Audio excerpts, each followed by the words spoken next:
Twitter. Well, first off, hello, everyone. Welcome in. My name is Mark Farza. This is the Farza Show presented by Steven Singer of Steven Singer Jewelers. It's a Buzz Sports Entertainment production. Let me tell you right now, Twitter, it can't do what it does sometimes, which is tell you something is trending when it's actually not trending. And I wake up this morning and I do what I think a lot of us do. I grab my phone immediately and I start scrolling and I just see what's up, see what's going on, see what's going down in the world. And I'm scrolling and I see my cousin Vinny is trending and I'm like, oh, what? And I go, wow, no time for that. I got to look and see what happened in the sports world last night. Like the Arizona Cardinals losing to the Patriots team. A couple of crazy fumbles in that game and one overturned fumble in that game. So Patriots win. So anyway, I'm watching that game. I feel Kyler Murray. Excuse me. That's the headline there. Kyler Murray's out. He rolls his ankle. So I'm watching the stuff and I'm scrolling. I see my cousin Vinny. I'm like, no. I go back to the Cardinals. I go back to the Patriots. See what happened there. I see what happened with the Celtics and the Clippers last night, with the Celtics getting blown out by the Clippers. Celtics are having a phenomenal season. The Clippers are having a very good season when Kawhi Leonard and Paul George are on the court at the same time. They're 6-2 with them and just barely over 500 the other way. But anyway, I watched these, catching up on everything last night, and I can't help but I'm just drawn to it. I go back and I look at my cousin Vinny. It's trending right now, at least by way of my Twitter. It's trending right now because Marissa Tomei's birthday was 10 days ago. That's why it was trending. And here I thought it was going to be like the anniversary of its release. I thought there was going to be some great clips that I could start my day off with. Just give me like give me 60 seconds of, my cousin Vinny quotes. Just something like the two Utes.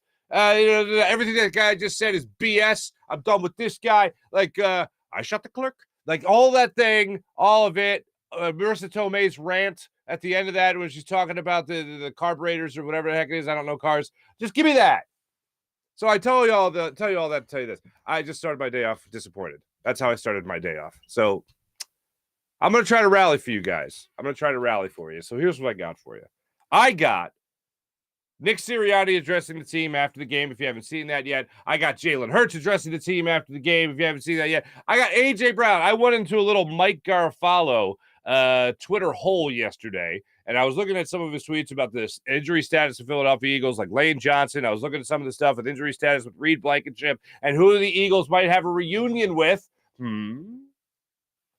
And as I'm doing that, I see this interview with A.J. Brown and Mike Garafolo, where A.J. Brown acknowledged the individual statistics when it came to him and Miles Sanders and himself both being over 1,000 yards. And he only did it because Mike Garafolo asked him about it. And then he also asked him about the Eagles fans at MetLife Stadium who always seem to take over that stadium. I will never, ever forget in 2017, that Eagles Super Bowl run, how much the fans of Philadelphia took over other stadiums to the point where coaches had to game plan for an Eagle fan invasion. The two biggest times it really jumps out to me was one when Sean McVay said, oh, yeah, we're going to practice the silent count in our own building because we know the Philadelphia Eagles fans are coming in.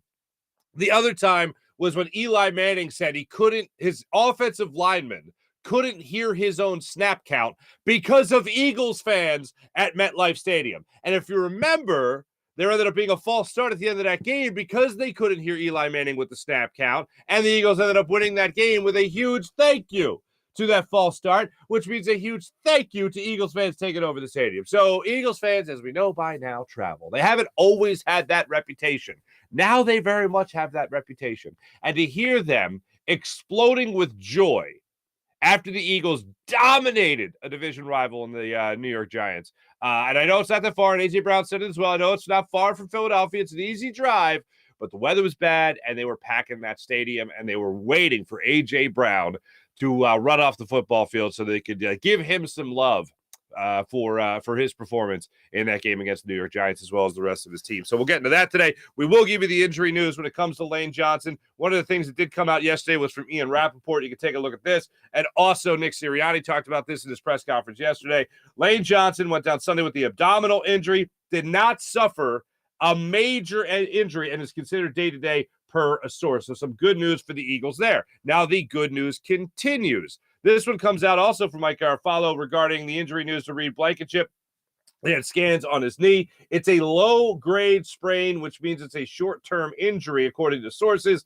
Timeline still to be determined, but not a candidate for IR. Positive development for the Birds, who are a bit banged up at safety.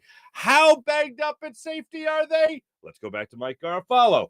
Anthony Harris, who spent last year, of course, with the Philadelphia Eagles, visited the Eagles today, meaning yesterday. A reunion is possible there. I would assume if something's going down, that's going to happen today with Anthony Harris potentially rejoining the Eagles. Now, that news came out after the news about Reed Blankenship's knee not being as bad as they originally anticipated. But I think even with Reed Blankenship maybe missing a game here, now, not as bad means he's not done for the season. Not as bad means he's not IR'd. Not as bad means we probably still need to add some help here because we're probably going to need somebody at the safety position other than Kayvon Wallace to be patrolling the secondary and hopefully be the deepest man on the field against Chicago Bears, against the Dallas Cowboys, against the Giants, against the Saints, and then hopefully you have everybody back 100% by the time playoffs roll around. So let's hope that that is the case. Also today, this is something that it did hit me yesterday. If you haven't seen it yet, it's all over Twitter. It's all over the social media. And I think Philly Barstool put it out there. Jalen Hurts, I think it was after the second touchdown pass. That was to Devontae Smith, the one I broke down yesterday, talking about the safety coming over the top. Didn't give that over-the-top safety help as much as he would have liked to. And Jalen Hurts sitting there on the sidelines. And A.J. Brown, and I think it's Zach Pascal, are sitting there on the sideline, and they're hamming it up. They're having a great time. They're joking. You see A.J. Brown with his hands all over the place, talking with his hands. It's beautiful. It's having a great time. And I'm not knocking him, people, for that watch the show. I'm not knocking him for talking with his hands. I certainly do enough of it. But the point is, Jalen Hurts is sitting right there next to these guys. Stone-faced. Stone-faced. You're not seeing him goofing off. You're looking at him, you're like, is he even having fun? The Eagles are playing great so far to start out this game. This is amazing. He played great. Long drive to start the game. Second drive, long drive. Even the third drive. What was it? One play, touchdown, done. And Jalen Hurts sitting there stone-faced on that play. Or rather, on the sidelines. So Dave Zingaro asked an interesting question. And because you think about it like this too. I don't think that Jalen Hurts is emotionless by any means. I think he shows emotion while he's playing the game. Sidelines, not that much. I remember last year he had, I forget the fraternity, but the tongue out thing that he did last year, right? I'm not going to do it for you. The tongue out thing he did last year. He does have fun while he plays. You can see emotion from him while he plays. Scores a touchdown, hits the gritty, whatever he might be doing. Loves that stuff. But Nick Sirianni seems to always be high-strung. Always seems to be very passionate. And you do see the up and down with Jalen Hurts. You kind of only really see the up with Nick Sirianni. So he gets asked about that. I started thinking about that, actually, when that clip was shown on the TV broadcast of Jalen Hurts just sitting there. It not really looking like he was having a great time, despite the Eagles doing pretty well to start things off. So Nick Sirianni did get asked about that, and here's what Nick Sirianni had to say about his quarterback and his quarterback's emotion versus his own always high-strung emotion. Yeah, we got to balance each other out somehow, right? Me and him. No, he's definitely on to the next play. Jalen, but we know that maybe in that moment Jalen wasn't celebrating. But I've seen some pretty good gritties that he's done. He had a good dance last year after Atlanta. He does the thing that my son likes to do after he makes a play like this, and my son says, "Hey, I look like Jalen right here." So let's not make him out like he's not making any celebrations. Maybe in that particular case he wasn't, but he's got some good ones, and I know that because I see my son try to reenact those if he ever makes a play in one of his games. Anytime he talks about his son imitating Jalen Hurts in any way, I find it hilarious. Anytime he talks about his son playing football, and when he does play football, I find it great. But I do find them a good balance. They know when to be emotional. It's just that for Nick Sirianni, it seems that it's always time to be emotional. When it comes to Jalen Hurts, I think he's really methodical. I think he's very calculating. I think he celebrates in the moment, as he should, and then he's on to the next thing. And this is why I'm so invested. And this is why, as a city, I think we're so invested in press conferences, more so than many other cities, most other cities, I'll say, But we actually want that view. We want that window into the mindset of an athlete or coach. And I think Jalen Hurts is exactly as you would think he is based on just watching him play and listening to him. When he's in the press conference, he's not celebrating. If it's a huge win, he just becomes the first quarterback ever with back-to-back 10 rushing touchdown seasons. In the press conference, whatever. In the locker room, he'll have fun. And then he goes to a press conference, business. Scores a touchdown, goes to the sideline, stone face.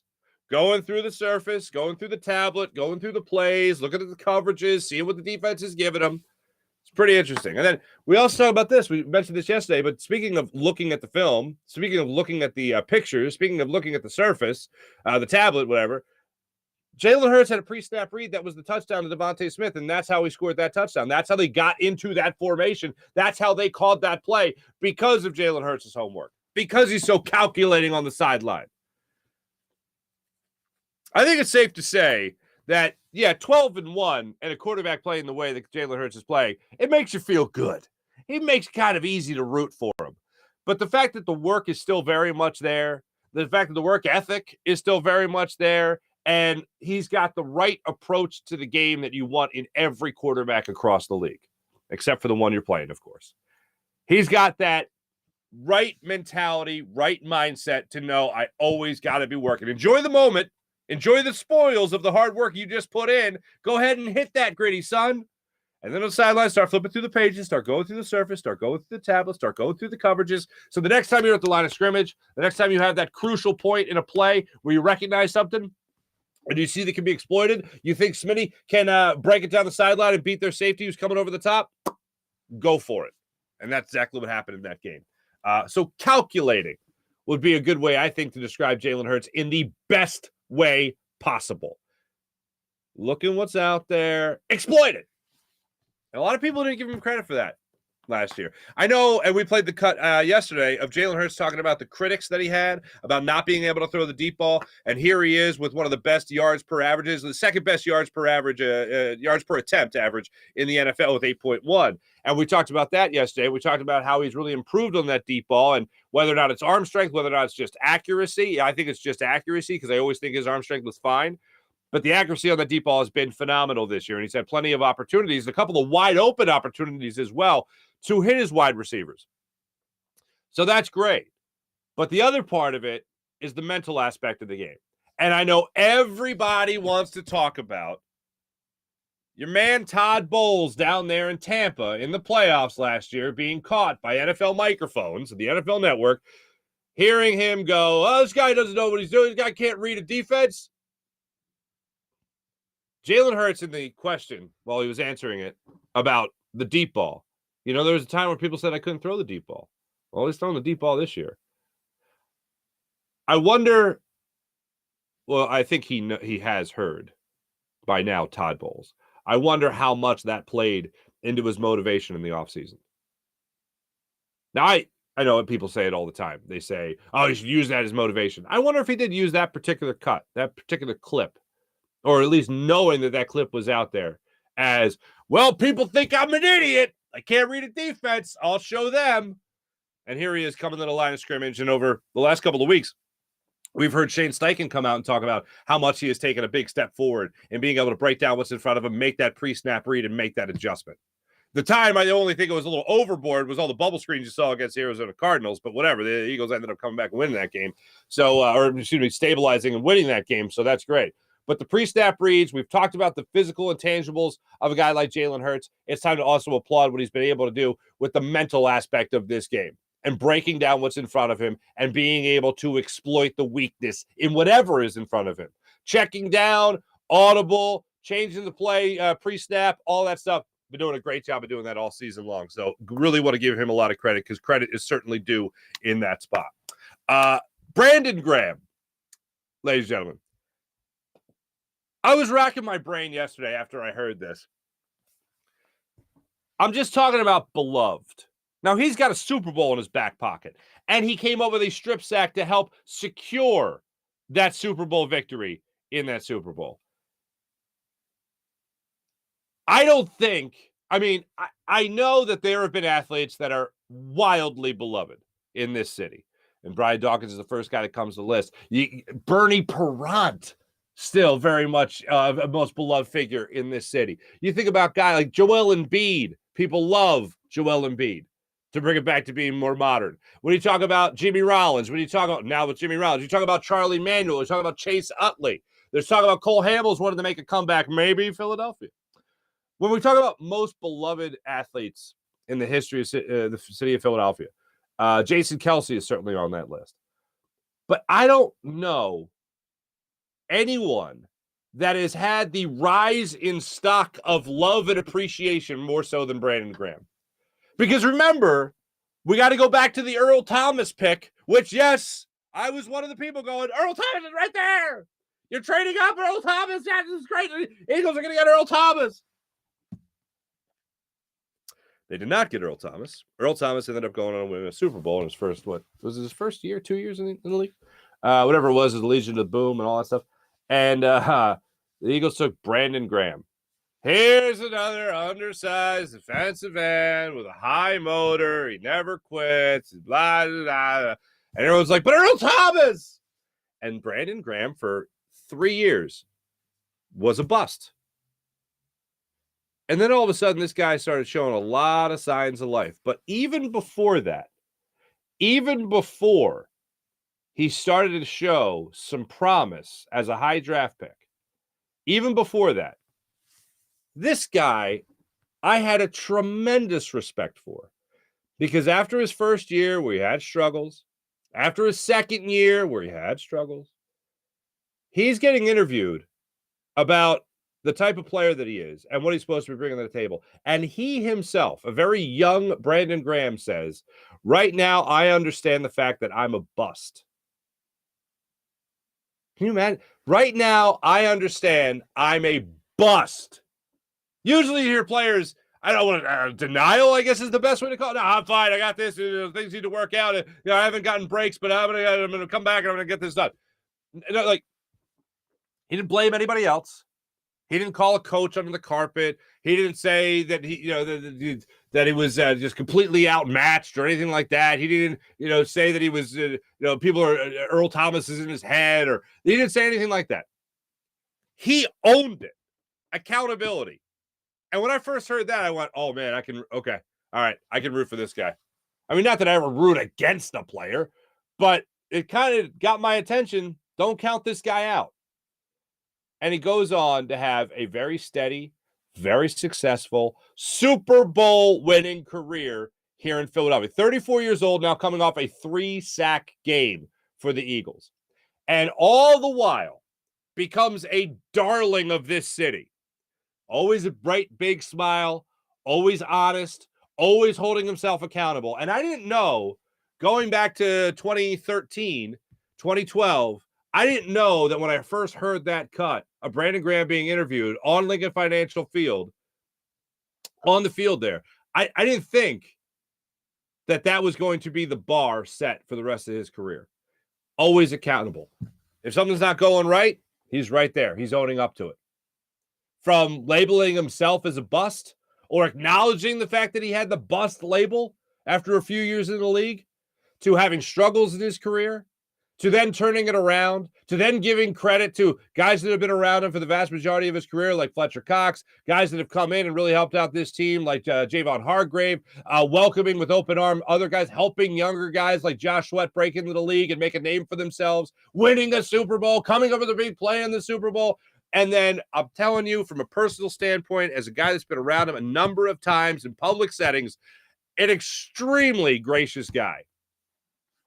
I don't know. I know we've had plenty of beloved figures in this city, but man, I don't know if there's anybody that has had the low start. Oh, he's a bust. Get rid of him. Howie Roseman drafted Brandon Graham or Earl Thomas. What is he doing? I don't know if there's anyone that started out like that and then has gotten so high on that list of beloved Philly sports athletes. It's pretty incredible thing about it. And I mentioned Bernie Perrant. Bernie got traded away. A lot of the younger people don't know that. Then he came back, and all of a sudden he was this great goaltender. But Brandon Graham is certainly a guy that you could talk about as, being up there with a lot of other names in this city. But then you start talking about a guy who was such a high draft pick, was a disappointment early on, was a disappointment also because the other guy that everybody else had wanted, or Earl Thomas, because everyone's thinking, oh, there's your replacement for Brian Dawkins, make it happen. We don't have to have Macho Harris or whatever, or Quentin Demps, whatever. We have a replacement right there for Dawkins. Grab him. And they decided not to go that direction. They decided to get Brandon. And ever since then, the guy has been rewarding us with great seasons. Well, ever since he, obviously turned it around and shed that bust label pretty quick. But, that I just gave a lot of praise to Brandon Graham. I don't think I could ever go this time. Even for me, this would be over the top Homer-ism for me to say what Nick Sirianni says about Brandon Graham after his 3-sack performance against the New York Giants. Here's Sirianni on BG. He was made by God to rush the quarterback. Like the way he's built, the way he goes. One of our coaches said that, and I'm like, you're right. And that was a quote that somebody had about Michael Jordan about his last shot. He was made by God to take the last shot of the game. And one of our coaches said that. I can't remember which one it was. And he was right. But what's great about Brandon Graham is he takes that God-given ability that he has, and then he's got this platform in this city. He's been here so long, right? He's got this platform in his city, and then he uses his platform in such a positive way to affect people and to affect the community in a positive way. And man, he's a special guy. He's a special team leader. He's a special player, and he's a special person. And it was great to see him have that type of game yesterday. And he knows how to rush that passer, and he knows how to get his hands into a tackle. He knows how to get his hands into a tight end and create some havoc. And so, and he's just such a good, positive player out there on the field for us. And I'm glad he's one of our captains, and he's leading us. I said it a lot yesterday. Like, please give this guy a 10-sack season. I remember a couple of years ago, we were talking about Brandon Graham as a Pro Bowler. Like, can you make him pro? Please make him a Pro Bowler. Please make him a Pro Bowler. He got to be a Pro Bowler. In his career, he's had 1 9.5-sack season. He's had 3 8-sack seasons, or 8 or more sack season, I should say. And now he is sitting at 8.5. At 34 years old, coming off the injury that he had last year, it would be incredible if he actually was able to nab a not only Pro Bowl selection, but his first 10-sack season. That's bonkers to me, man. Absolutely bonkers. 174 career games. 104 of those he's been a starter. And to go back to the beginning of his career in 2010, started 6 games, played in 13. Came up with 3 sacks that season. The following year, he only played in 3 games, did not record a sack. He got injured. That was also the lockout year. And then 2012, he started to pick things up a little bit. 5.5 sacks, 3, 5.5, 6.5, 5.5, 9.5, 4. So a little struggle in the sack count in 2018. But really, you just talk about this guy who has been a bundle of energy for this Eagles defensive line for a long time. And you talk about a guy right now who has 67.5 career sacks. That is pretty special to talk about Brandon Graham in that breath and in that light. And all the while, becoming one of the most beloved figures in our city's sports history. So I don't know if I would say he was created by God to rush the passer and get after the quarterback. And I know that was a quote from another coach that was talking about Michael Jordan, but invoking that quote about Brandon Graham, which I wouldn't exactly do because I think some people would call that a scorching hot take. But hell, I'm not going to take away from Brandon Graham. You say something nice about him, I'll be like, yep. Brandon Graham makes the best peanut butter and jelly sandwich I've ever had. Yep. You're probably right. You know what? Because it's probably service with a smile. Also, I wanted to get this to you guys as well. And I love playing this part for you. But after every game, of course, Nick Sirianni will address the team. Jalen Hurts will address the team. Put this little mashup together here of Nick Sirianni and Jalen Hurts addressing the team after their win over the Giants on Sunday. Here are Nick and Jalen. Couple of the keys to victory. All right, one was offense, take care of the football. Awesome job doing that. Defensively, a big key was keeping this guy in the pocket with disciplined rush lanes. Defensive line, that was beautiful. The way we were covering in the secondary, and then defensive line of how you rushed, that was awesome. Great job, guys. Hey, Special teams. This first one says, one of our kickoffs past the 25-yard line. We got that, Boston. Good job, Miles went over 1,000. AJ went over 1,000.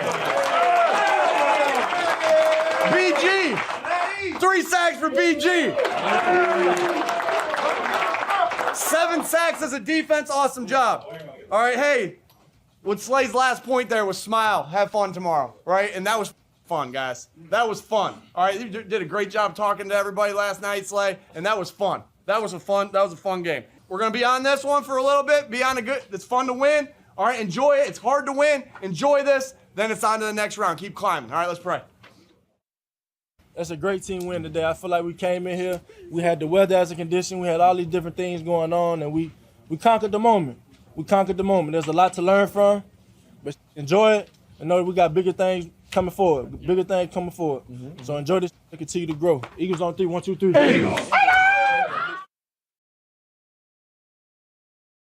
That was Slay in the background, right? There's no doubt that was Slay in the background. Nick Sirianni also talked about how, Darius Slay, when he addressed the team, really got everybody going.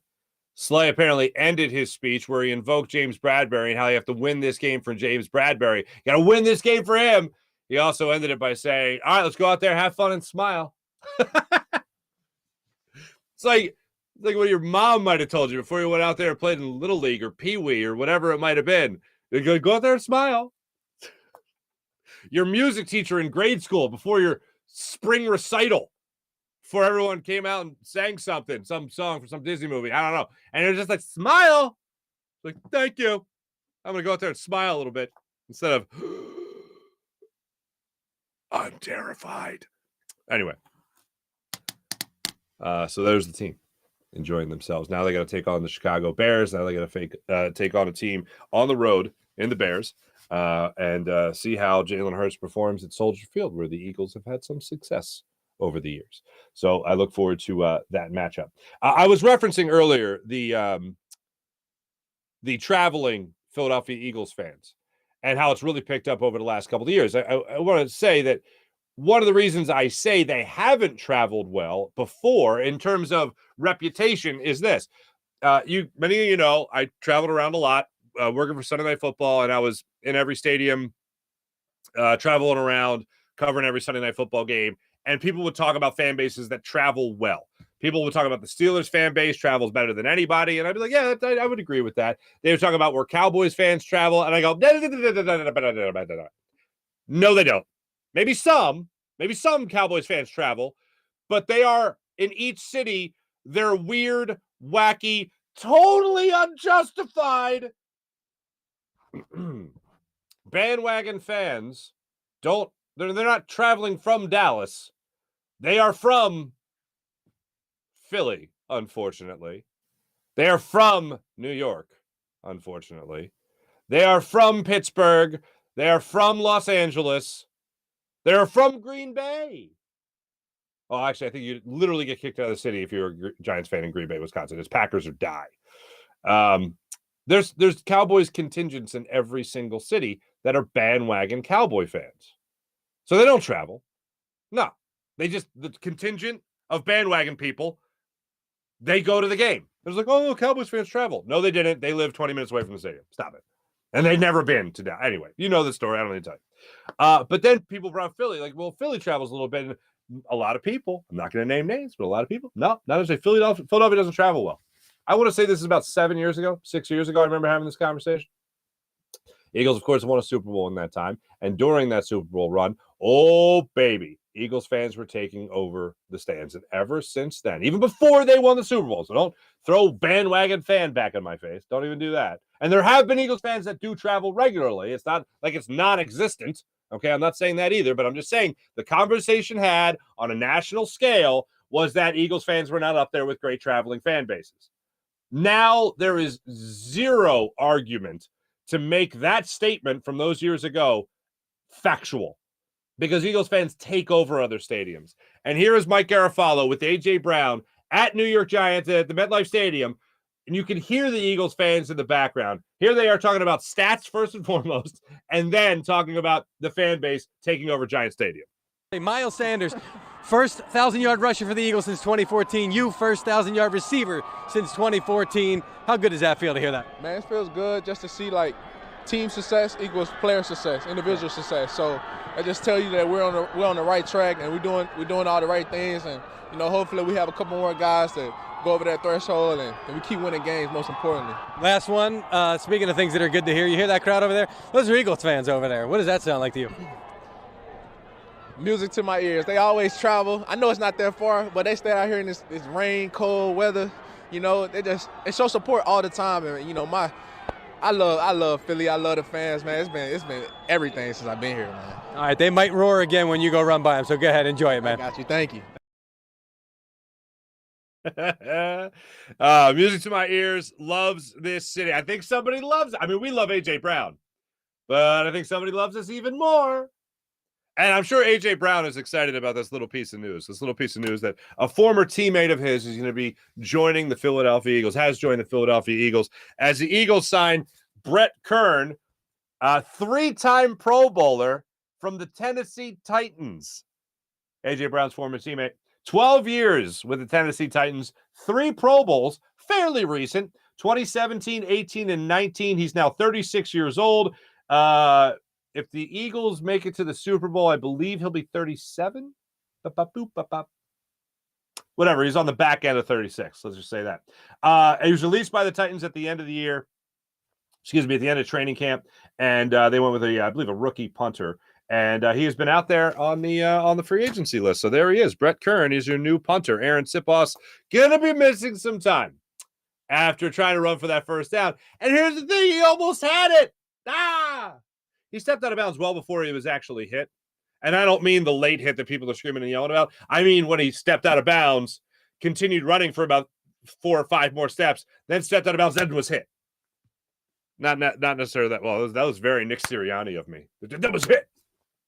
Okay, right. So yeah, the Eagles have a new punter. Lane Johnson, I already told you about. Anthony Harris back in the building. Aaron Sipos out indefinitely. Brett Kern is your new punter here in Philadelphia. We do have some other news to get into today because I want to jump in on this conversation that really started up yesterday.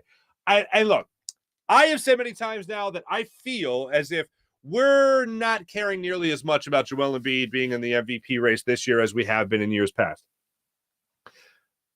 For a couple of reasons. One, we want to see the 76ers win a championship, first and foremost. Also, we'd like to see them get out of the second round of the playoffs. That would be really swell, wouldn't it? If they could get past, if they could just make it to the Eastern Conference Finals, that'd be really great. That'd be really nice. The other reason is that, so that's not our focus. The MVP isn't our focus. The other reason is that Joel Embiid has not really grabbed headlines as an MVP candidate this season in the early goings. Luka has been on that list, of course. I mean, every time that you talk about the 2 Serbs, basically. Luka Doncic talking about that and what you've been seeing it from across the league and what he's been doing so far this season has been just absolutely incredible. Absolutely incredible.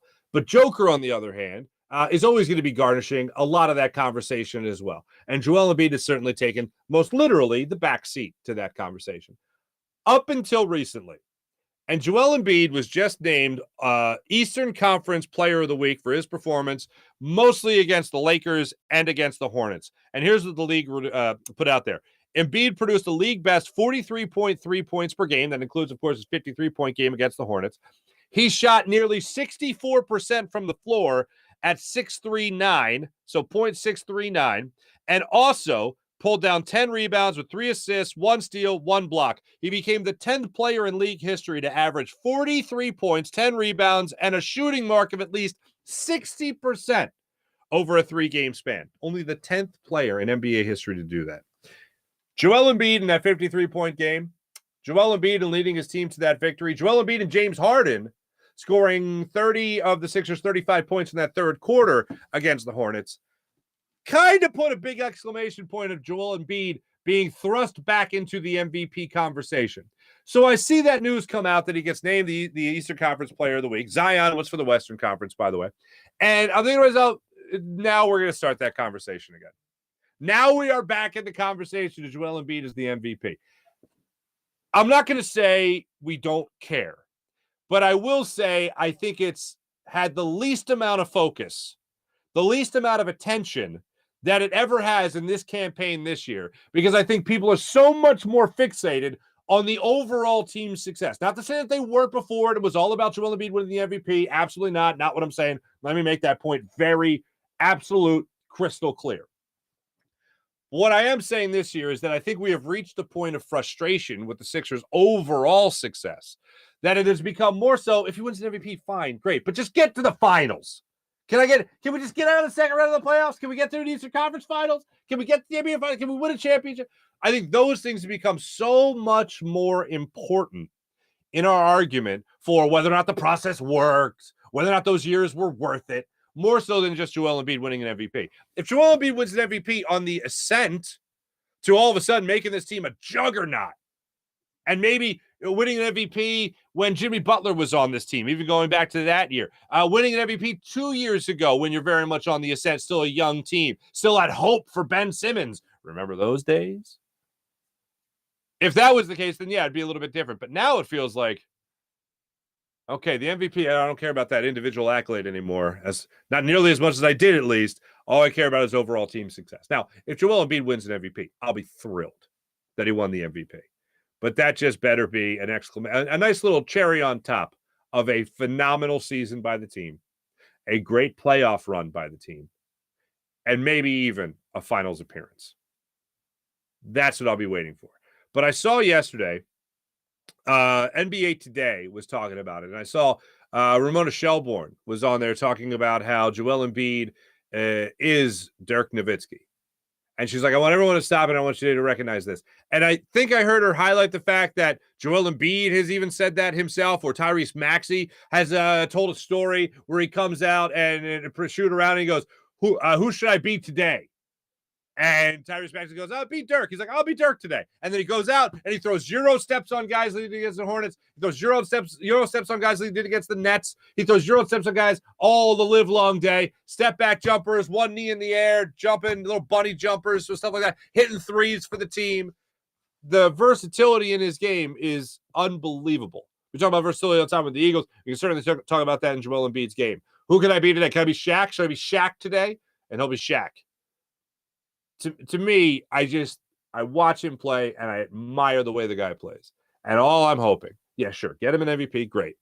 But man, if he can continue to carry this team and get them to a championship, he can get them to a championship appearance, he can get them out of the second round, then it'll feel like the ship is starting to right itself. That's what we need out of this. It's not just a trophy. It's no longer giving an MVP to a guy that is on the uptick. He is playing the best he'll ever play right now. And he's been playing at that high level for quite some time. I think it's time that this team shows how great they can be with Joel Embiid leading the way. Player of the week is great. It has started the conversation with a 53-point game. Its second 50-point game of the season has started that conversation about, is Joel Embiid starting to get MVP consideration again? Can we talk about him as a candidate? Look, I think even after the early games that he missed last year with COVID, he still thrust himself in the MVP conversation to finish second again. So having missed time earlier this season, now he's back. I think it's a dumb question. I think by the end of the year, he was going to be getting MVP consideration again anyway. And I think now that flame is just starting to get fanned by his most recent performance, his most recent accolade of Player of the Week, and the way the Sixers have played over the last couple of games. Also, it's never a bad thing to beat the Lakers, even if it does take overtime. And yeah, sure, it's not a bad thing to individually beat up on a team like the Charlotte Hornets either. So that's also a good thing. But you know what else is a great thing? You know what else is a good thing? You know what else is a fine thing? Is winning in the playoffs and getting out of that second round. Because I think that's where most of us are at right now. Individual accolades, great, nice, fun. Overall team success, phenomenal. So let's get that going just a little bit. And once again, yeah, the Celtics did take it out last night to the Clippers out there in Los Angeles, which is something that I always like to wake up and see. That's always a beautiful thing. Let me tell you right now about the great people at Steven Singer and Steven Singer Jewelers, the other corner of 8th and Walnut, right there in Philadelphia. People, you know Steven Singer is the man with the perfect price. One place, one price, the perfect price each and every day. While you go to other jewelers, you know what they'll do? They'll mark things way up just to mark it down a couple of bucks. Make it feel like you won something. When in reality, the jeweler is still making out like a bandit. The other guy maybe negotiated better than you. They're paying less. So you're left here like, why can't I be a better haggler? Right? Well, Steven Singer Jewelry, you don't have to worry about that because guess what? There's no haggling. There's no negotiating. There's no coupons, no promo codes, nothing.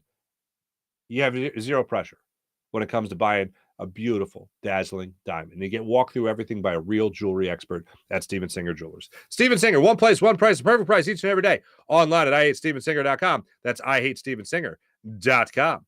Let me tell you right now about the people at Manscaped. Manscaped.com. Go to Manscaped.com right now. Use promo code Farzy for 20% off. That's 20% off when you use promo code Farzy and free shipping. You can use it on their Platinum Package 4.0, which is absolutely incredible. It's their greatest hygiene bundle yet.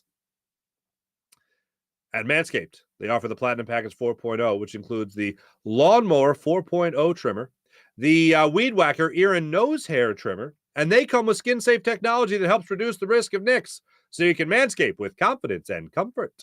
Plus, right now, they have 20% off with promo code Farzy, and they'll also give you the Shed travel bag that you'll be using to hold the goods, that you'll be using to take care of your goods with Manscaped.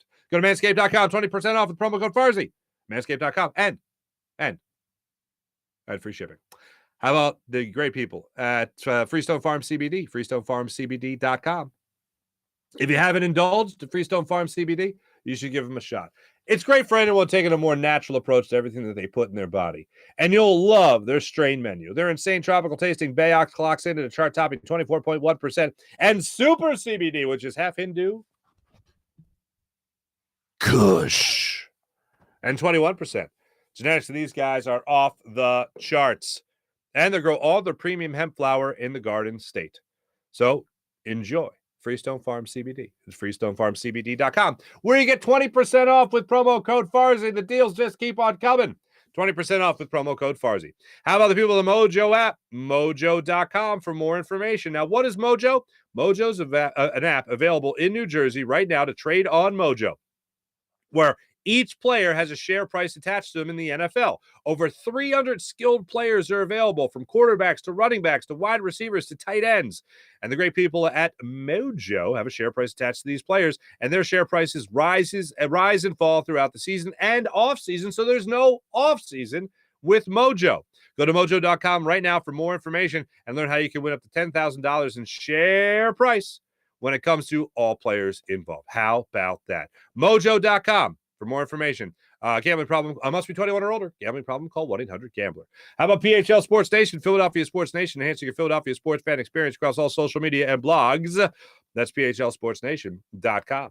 Let's get to the chat check, see how you guys are doing today. Kevin, Dan Schwartz, good morning. April, what's going on, April? Dan Schwartz throwing out the early My Cousin Vinny reference. Menu: 1, breakfast; 2, lunch; 3, dinner. Classic. Absolutely. 2 breakfasts? Is that what he orders? He orders breakfast, isn't it? By the way, I don't know if I told you guys before. And it's a weird observation. It's a weird thing I recognize. My dad grew up with 3 brothers, all older. And they'd get together like one Sunday a month. The first Sunday of every month, they would get together and they would play cards. They'd play Hearts. That was their game, Hearts. And they'd all get together. And my one uncle, my great uncle would come over, Uncle George, and they'd all play Hearts. And anyway, they'd take a break from playing Hearts and they'd sit down in front of the TV. And oftentimes, I remember being a kid having like basketball practice on Sunday or something. I remember coming home during their break of playing cards, and they would have either My Cousin Vinny on TV, and they'd be watching it, laughing their asses off, okay? Or Son-in-Law with Pauly Shore. Both comedies, but 4 rather big-boned, I'll call them, Italian men sitting in 5, including my father and my uncle, my great uncle. Those guys sitting around laughing their asses off at Pauly Shore, I always thought was the greatest. What's the juxtaposition, oxymoron? I don't know. You don't expect to see that. You don't expect to see that. And I think the most proud my dad has been of me, and this will tell you where I stand in the family, but the most proud was I interviewed Pauly Shore once, and I told him that factoid, and he goes, "What's your last name?" And I said, "Farzetta." And he goes, "Yo, shout out to the Farzetta brothers. Watching my movies." Oh, became the favorite son, I think, in that moment. I think I became the favorite son in that moment. Anyway, in a roundabout way, that's related to My Cousin Vinny. But you would expect these guys to be watching My Cousin Vinny. You wouldn't expect them to be, Weez in the Juice. You wouldn't expect that. To have Joey, Tommy, Johnny, and Sonny Farzetta sitting around going, this movie's hilarious. Not expecting that. Anyway. And then constantly, the two Utes? The two what? Anyway. So yeah, that's my family in a nutshell. AJ Brown post-game comments on the field about how much he loves the city. Made me so happy. Super cool. Love hearing that stuff. It's nice when it's returned. When we love an athlete and he loves us right back. Sean Gillespie. Good morning, Sean. Jeff, what's up, Jeff? Jeff always with the odds. Appreciate you, Jeff. Is it odd the Eagles-Bears spread is only 9? Is this a classic trap game? Clinch playoffs last week. Dallas waiting in the wings. They blew out two of the better teams over the last 2 games, and it's only 9 points. Look, here's the thing with trap game labels and letdown game labels.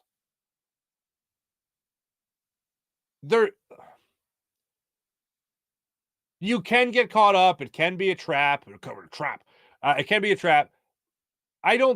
With this football team, it's hard to put them in that category because they're so incredibly versatile that oftentimes you see those trap games creep out because they're like, we're just going to get the passing game going. And it's like, okay, well, that's not there. We'll be great at running the football. And if we can't get the run game going, then, oh, man, we're going to be great at passing the football. And if we're not great at either, our defense is going to come in and take care of business. So it's like, how do you look at the schedule and go, that's a trap game or that's a letdown game? Oh, they got to be careful of this. This team's laser focused. So the pass game's not working, you're going to run. The run game's not working, you're going to pass. Both those aren't working, you're going to run. Both those aren't working, you're going to have a great defense in that game. All 3 aren't working because they're lose focus. Not going to happen. They don't lose focus. Yes, you have games like the Commanders game, and it happened to this team, where you just can't hold on to the football. You can't, no matter what you do in a game, you just can't do the right thing. You can look at this game, and I'm looking at this game, and across my mind going, because of what you said, not necessarily because it's a road game, but because they got Dallas the next week, because they know that's the make it or break it game. I think the fact that they still have the number 1 seed out there to clinch, and there's only 1 first-round bye. For the last couple of years, it's been the case, but now the Eagles know there's only 1 first-round bye that gets awarded. They want that first-round bye. Minnesota taking the loss obviously is a great thing for the Eagles because that means the Eagles are now 2 wins better and a tiebreaker better, so essentially 3 games better than the Minnesota Vikings. They know they could also step on the throat of the Dallas Cowboys in this game. So yes, there's a lot that they can look forward to about playing the Cowboys. There's a lot they can overlook by playing the Cowboys. I just don't think it's in this team's DNA this year to set themselves up for any type of trap game. I think they are so incredibly week to week, game to game, day to day, rents due every day. I think they're so engrossed in that trap games, letdown games, I don't think they apply to this team. That's not to say that they're a perfect team, of course, and they can't do no wrong. It's just to say that I think trap games mean you have lost focus. I think letdown games mean you have lost focus. And I just don't think this team knows how to lose. I don't think they know any other way. I think they are geared 1,000% to football and success on the football field. And that is a focus that you do not see very often. And this popped in my brain the other day. We're going to tell our grandkids about this team. Now, whether it's a great season, like what was it, the 99 Minnesota Vikings with Randall and Chris Carter and Randy Moss, and they lost in the NFC Championship game to the Falcons. They had that great, incredible season, and then unfortunately came up small. Missed field goal by, Gary or Morton. I think it was Gary Anderson. Could be wrong. But yeah, we're going to tell our grandkids about this team and how great they play. So that's it's a good question. It's a legit question. I don't see it for this team. Jeff is saying that the Vegas line is screaming Bears cover the 9, but the Eagles win a close one. It's possible. Dan Schwartz, you'll sell us stuff to shave your testes and sell us almost weed, but you won't do the tongue out thing for us? Malarkey. I think I had the right inflection on that, Dan. Yeah, I just don't want people to think I'm mocking it. You know the shot I'm talking about with Jalen Hurts? People got in trouble because they're like, what is this? They're sticking his tongue out, and it's like a frat from his college days, of course. Yeah, I don't want people to think I'm mocking it. But anyway, let me tell you about how to shave your balls. Anyway, all right. Bears are an inferior team. I agree on all counts. Sean Gillespie, good morning again. Dan, if you met Nick Sirianni and you asked him for an autograph, he'd say, you want to wrestle instead? Dude got a lot of energy. Yes, he does. Got a lot of energy. Anyway, that's not the lyric. Hard to enjoy 76ers. Got Duck Rivers fatigue. Seriously. You guys hear Mark say it's all about Joel Embiid MVP. A team success doesn't matter. Sucks. Crazy. Anyone hear that? Here with me? Wait. You guys hear Mark say it's all about Joel Embiid MVP and team success doesn't matter? I see what you're doing now, Dan. Thank you. This is the problem going back and looking at the chat. Yes. My point was very clear, saying that it's all about team success. Who cares about the MVP? It's nice to have an MVP, but I'd rather have the team success. Thank you, Dan. I know what you're doing. That's funny. Sean Gillespie, no Sixers. No one cares until the end of the NFL season. Please, Sixers, make the finals, damn it. I'm with you. Sean Gillespie, son-in-law? Son-in-law. Yes, Sean. April, that is quite the spectrum of movies. Yes. Sean Gillespie, okay, need to work on the Pauly Shore impression. That's a good thing.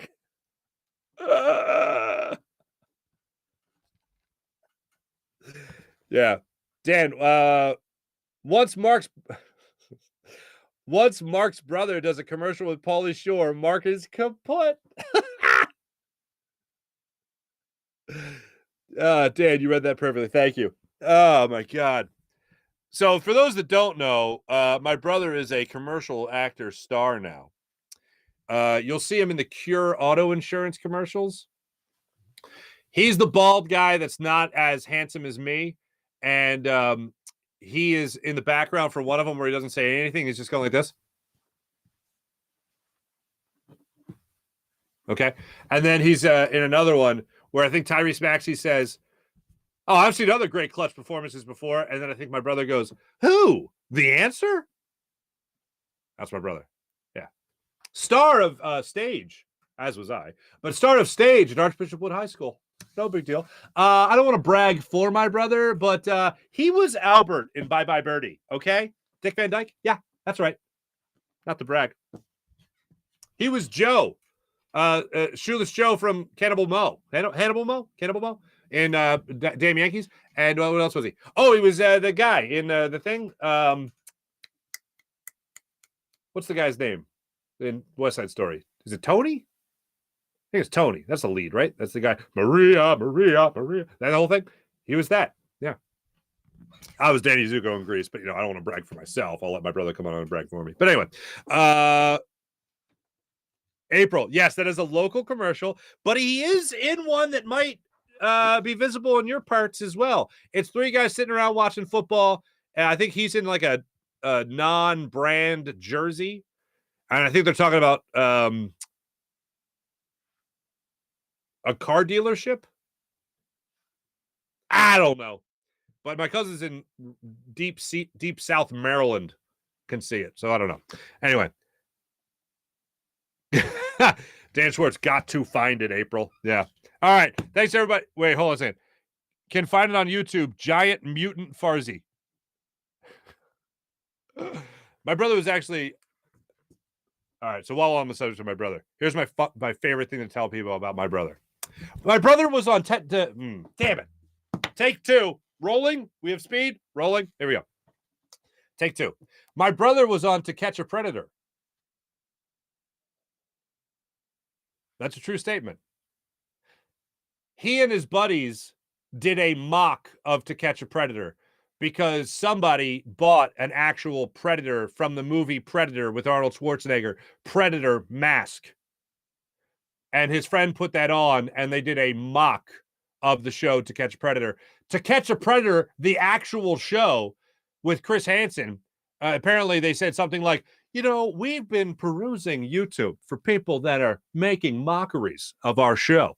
Here are a couple that we found funny. And they showed a couple, and then there's my brother is Chris Hansen. She's 13 years old, Predator. Great job to my brother and his friends. They did a phenomenal job. Phenomenal job. Wait, why have you never done an interview with your brother? I will one day. I will. Thanks everybody in the chat. You guys are great as per usual. See the long pause there, Sean, that I like to say? My brother was on To Catch a Predator. And let it linger, let it linger, let it linger. And then boom, come up with as a mockery of the show. Anyway, thanks everybody in the chat. Mihai late to the party today, but still nonetheless good to have you. What's up, Mihai? Let's get into the morning rush brought to you by Sky Motorcars, skymotorcars.com. 76ers back at it tonight in South Philadelphia. 7 o'clock tip-off against Sacramento Kings. Kings are 14-11 on the season. Sixers are 5.5-point favorites tonight. And Sixers are also 14-12 right now on the season. That's where we are. Kings have actually won 3 of their last 4. They're coming off a loss to the Knicks, 112-99. And that game was just 2 nights ago. The Sixers have the same amount of rest, and they're, of course, coming off their 131-113 win over the Charlotte Hornets. So you know what? Here's to the Sixers keeping the good times rolling as they go for their 3rd straight win after losing 3 straight games. Thanks for watching. Thanks for listening. You guys are fantastic. As per usual, there's one thing I'm forgetting. What is it? Could it be possibly?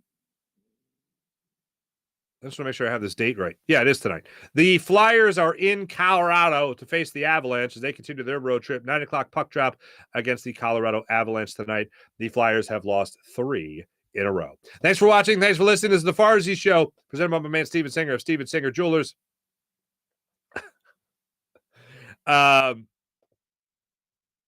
Jim Hyder produced the program, did a wonderful job. Dan, that's funny. That's genius. The other Farzy Show. Yeah, that would be funny.